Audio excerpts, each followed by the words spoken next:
Welcome to सिद्धि यात्रा part 37। जय माँ काली, जय माँ तारा। आज हम बात करेंगे सिद्धि के बारे में। सिद्धि का मतलब क्या है? सिद्धि का मतलब साक्षात दर्शन। जिसने साक्षात दर्शन किए उसने सिद्धि कर ली है, क्योंकि उसके आवाहन पर शक्ति प्रकट होकर दर्शन दे रही है, प्रकट होकर आशीर्वाद दे रही है, कभी सौम्य रूप में तो कभी उग्र रूप में। अब ये डिपेंड करता है कि आप किस तरह की सिद्धि कर रहे हैं। मैंने जो सिद्धियां करी हैं, ज़्यादा नहीं करी हैं।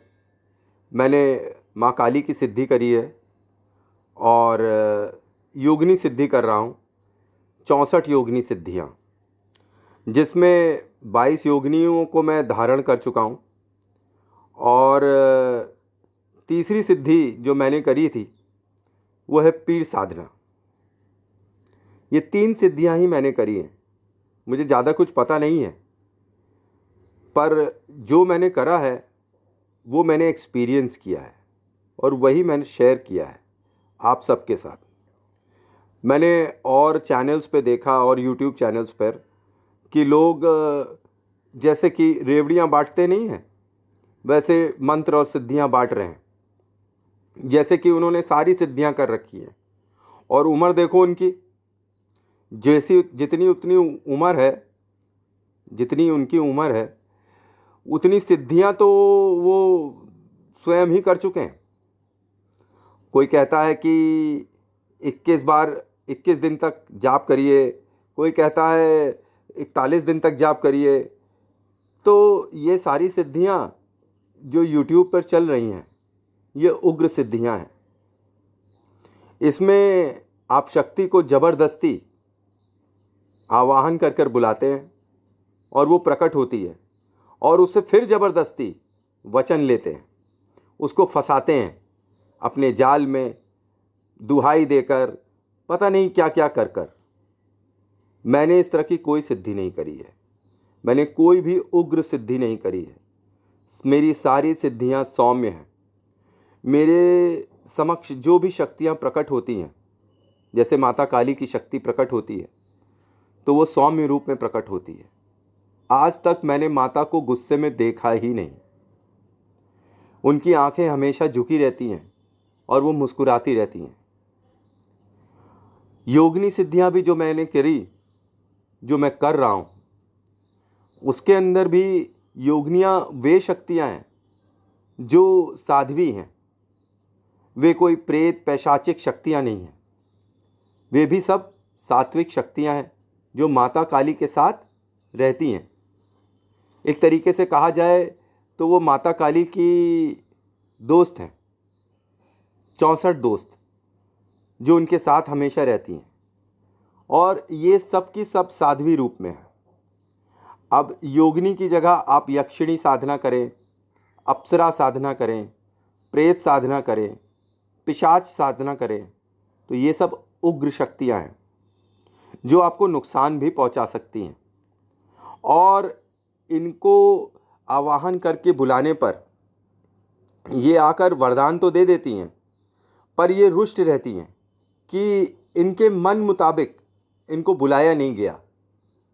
इनका मन है कि नहीं है ये बात की बात हो जाती है, पर उग्र आवाहन पर ये आ जरूर जाती हैं। पर मौका मिलते ही कोई भी चूक होती है तो वे दंड अवश्य देती हैं। इसके विपरीत मेरी सात्विक साधना में दंड नहीं मिलता है। यहाँ केवल प्रेम और समर्पण भाव से ही माता की शक्तियों का आवाहन होता है। इनफैक्ट मैंने जो पीर साधना करी थी वो भी साधु के रूप में ही किया है। अच्छा, इसके आगे मैं ये बताऊंगा कि सिद्धि करते वक्त थर्ड आई का क्या इम्पोर्टेंस है। थर्ड आई का ये इम्पोर्टेंस है कि बिना थर्ड आई एक्टिवेट किए आप साक्षात दर्शन नहीं कर सकते हैं। उग्र साधना कर रहे हैं, बात अलग है कि 41 दिन की साधना, 21 दिन की साधना, 13 दिन की साधना में आपने एक साथ हजारों मालाएं कर दी हैं, तो ये ज़बरदस्ती की बात हो जाती है कि एक व्यक्ति जो आना नहीं चाहता है, जिसको आने का मन नहीं है, उसको आप ज़बरदस्ती बुलाते हैं आवाहन करके। अब थर्ड आई एक्टिवेट करने के लिए, जैसे मुझसे मेरी एक बहन ने पूछा कि थर्ड आई एक्टिवेट कैसे की जाती है। थर्ड आई बहन एक्टिवेट करा जा सकता है अभ्यास से। थर्ड आई एक्टिवेट करने के लिए आपको अपने ध्यान 3 बिंदुओं पे केंद्रित करना होगा। ये 3 बिंदु, पहला बिंदु दोनों आईब्रोज के बीच में, जहाँ माताएं और बहनें बिंदियाँ लगाती हैं, उस जगह है। दूसरा नोज़ के मिड पॉइंट पर है, और तीसरा नोज़ के एकदम एक्सट्रीम टिप पर है। करना आपको कुछ भी नहीं है, आँख बंद करना है और दोनों आँखों को अपने दोनों आईब्रोज के बीच में केंद्रित करना है। शुरुआती तौर पर ये आपको शायद सर में दर्द भी दे दे, लेकिन जैसे जैसे समय बीतेगा और अभ्यास आपका जारी रहेगा, तो आपको ये प्रतीत होगा कि आपकी दोनों आँखें दोनों आईब्रोज के बीच में लटक सी गई हैं, नोज़ के मिड पॉइंट पर लटक सी गई हैं, नोज़ के एक्सट्रीम पॉइंट पर, एंड पॉइंट पर लटक सी गई हैं। जब ये दोनों आँखें लटक सी जाती हैं, तो आपको कोई भी 2 बिंदु नहीं दिखाई पड़ते हैं, मतलब 2 इमेजेस नहीं दिखाई पड़ते हैं। आपको केवल एक सिंगल पॉइंट इमेज दिखाई पड़ता है। सिंगल पॉइंट इमेज में भी आपको कलर्स दिखाई पड़ सकते हैं। जैसे मेरे केस में मुझे रेड कलर दिखाई पड़ता है, वाइट कलर और रेड कलर, ये 2 कलर्स मुझे दिखाई पड़ते हैं। और ध्यान भटकता नहीं है। जैसे कई लोगों का कहना है कि हम लोग मंत्र जाप करते हैं तो हमारा ध्यान कहीं इधर उधर भटकने लगता है। तो ध्यान भटकता है इसलिए क्योंकि आपकी थर्ड आई एक्टिवेट ही नहीं है। जब आपकी थर्ड आई एक्टिवेट हो जाएगी तो आपका ध्यान भटकने का प्रश्न ही नहीं उठता है, क्योंकि फिर आपका जितना भी ध्यान है, ऊर्जा है, वो एक बिंदु पे केंद्रित हो जाती है। फिर आप किसी की भी सिद्धि कर सकते हैं, सात्विक सिद्धि करें, उग्र सिद्धि करें, कैसी भी सिद्धि कर लें, ये विषय आपकी इच्छा का है। मैं तो कहूँगा सात्विक सिद्धि ही करें। जब आप अपना ध्यान केंद्रित करते हैं तो आपकी सारी शारीरिक ऊर्जा, मानसिक ऊर्जा, योगिक ऊर्जा, ये सब एक जगह केंद्रित हो जाती है। अच्छा, सिद्धि करने में कोई बुराई नहीं है, पर मैं हमेशा ये कहूँगा कि आप सिद्धि ना करें तो बेहतर है। जैसे कई लोग कहते हैं कि हम माता के रूप में सिद्धि कर लें, योगिनी की, यक्षिणी की, माता काली की, प्रेयसी के रूप में, अप्सरा साधना, ये सब जैसे मतलब अलग अलग रिलेशनशिप्स, उस सूक्ष्म जगत से आप जोड़ना चाहते हैं अपने आप को। कभी आप माँ के रूप में सिद्ध करते हैं, कभी बेटी के रूप में सिद्ध करते हैं, कभी बीवी के रूप में सिद्ध करते हैं, कभी प्रेयसी के रूप में सिद्ध करते हैं, कभी गुरु के रूप में सिद्ध करते हैं, कभी परम मित्र के रूप में सिद्ध करते हैं। तो सिद्धि करना कोई बुरी बात नहीं है, पर आपको ये ध्यान रखना है कि भौतिक जगत में जैसे आपकी माँ है, तो माँ काली को आप जैसे सिद्ध कर रहे हैं माँ के रूप में, और भौतिक जगत में भी आपकी एक माँ है। तो ये ध्यान रखिएगा कि भौतिक जगत की माता का सम्मान उस सूक्ष्म जगत की माता के समक्ष कम नहीं होना चाहिए। मतलब कि सूक्ष्म जगत की माता को अगर लगा, या उस शक्ति को लगा कि आपने उसका सम्मान भौतिक जगत की रिलेशनशिप से कम किया है, तो वो उग्र रूप में स्थापित हो जाएगी। जो शक्ति आपको शुरुआत में सौम्य रूप में दिखाई पड़ती है, वो बाद में भयानक रूप धारण कर कर आपके ऊपर चढ़ाई कर देती है, क्योंकि वो ये बर्दाश्त ही नहीं कर सकती है कि आप उसका सम्मान किसी भौतिक जगत के इंसान से कम करें। ये शक्तियाँ ऐसी शक्तियाँ हैं जिन्होंने लाखों वर्षों तक तपस्या करी और ईश्वरीय शक्ति को प्राप्त किया। मतलब सूक्ष्म जगत में उन्होंने अपना एक स्थान धारण कर लिया है। उनकी कोई उम्र नहीं होती है। जिस उम्र में वो अपनी शक्तियों का धारण कर लेती हैं, वही उम्र उनकी हो जाती है। उनकी कोई उम्र नहीं होती है और वो कभी बूढ़े नहीं होते। इसके विपरीत भौतिक जगत में तो हमारे रिलेशनशिप्स आपको पता ही हैं कि वो बूढ़े हो जाते हैं।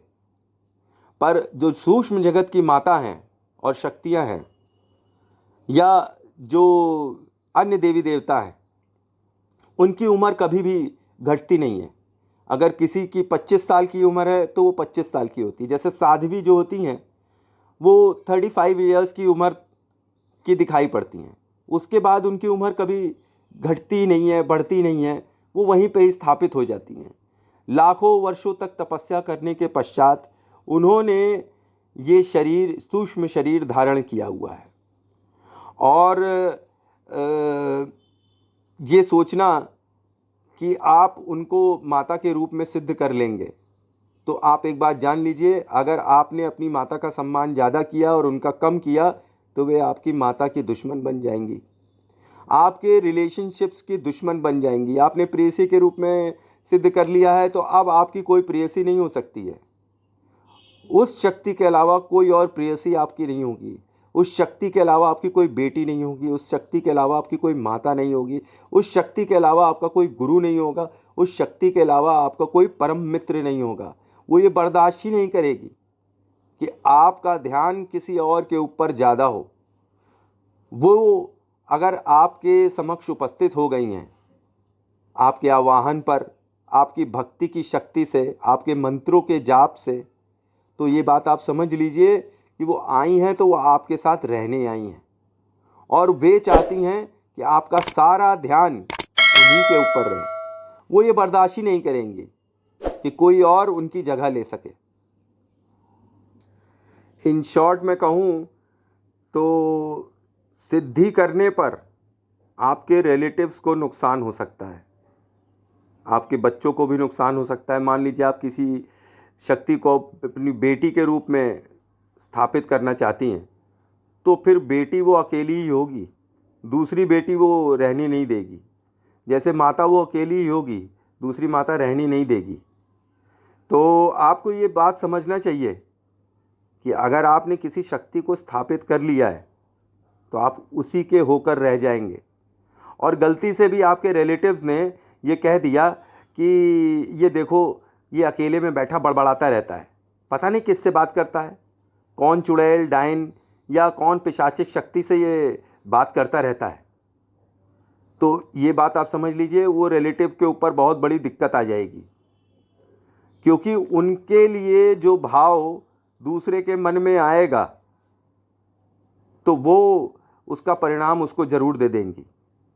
इसीलिए सिद्धि करने के लिए लोग घर छोड़कर निकल जाते हैं या एकांतवास करने लगते हैं, क्योंकि जब वो शक्तियाँ अपना बुरा चेहरा दिखाती हैं तो अच्छे अच्छे की बोलती बंद हो जाती है, गिग्गी बन जाती है। पता चला आपने माता की सिद्धि कर ली है और अपनी माता को आप काली माता से ज़्यादा प्रेम कर रहे हैं, तो ये बात समझिए कि आपकी माता की तबीयत खराब होने के बहुत ज़्यादा चांसेस हैं। या आपने किसी शक्ति को बेटी के रूप में स्थापित कर लिया है तो आपके बच्चों के ऊपर भी प्रॉब्लम आ सकती है। इसीलिए मैं मना करता हूँ कि सिद्धि मत करिए। सिद्धि तब करिए जब आपको ये पता हो जाए कि आप भार मुक्त हो गए हैं, आपका मन हट गया है। तो ये बात आप समझ लीजिए कि जिसके पास सच्ची में सिद्धि होगी, उसने अपनी माँ का त्याग कर दिया होगा, उसने अपनी बीवी का त्याग कर दिया होगा, उसने अपने दोस्तों का त्याग कर दिया होगा। उसके पास केवल एक ही शक्ति रहेगी, सिद्धि की शक्ति।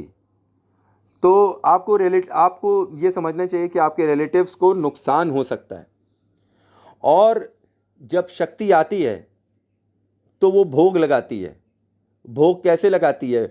मीठा पान खाना, मिठाई खाना, लौंग खाना, ये सब तो एक भोग होता ही है। ये शक्तियाँ आपकी शारीरिक ऊर्जा चूस लेती हैं।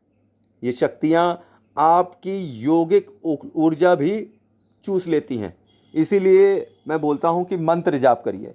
जब आप मंत्र जाप करेंगे तो आपकी शक्ति आपके मंत्रों के जाप की ऊर्जा को चूसती रहती है, उसी पे ही वो थ्राइव करती है।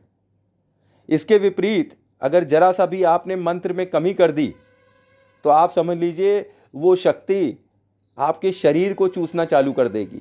आप दुर्बल हो जाएंगे, बीमार भी पड़ सकते हैं, मृत्यु भी हो सकती है। तो शक्ति को संभालने के लिए निरंतर मंत्र जाप करना अति आवश्यक है।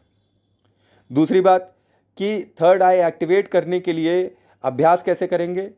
पेन से हम एक बिंदी बनाएंगे अपने दोनों आईब्रोज के बीच में, एक डॉट बनाएंगे नोज़ के बीच में, और एक डॉट बनाएंगे नोज़ के एक्सट्रीम पर, और उसी पर ध्यान केंद्रित करेंगे।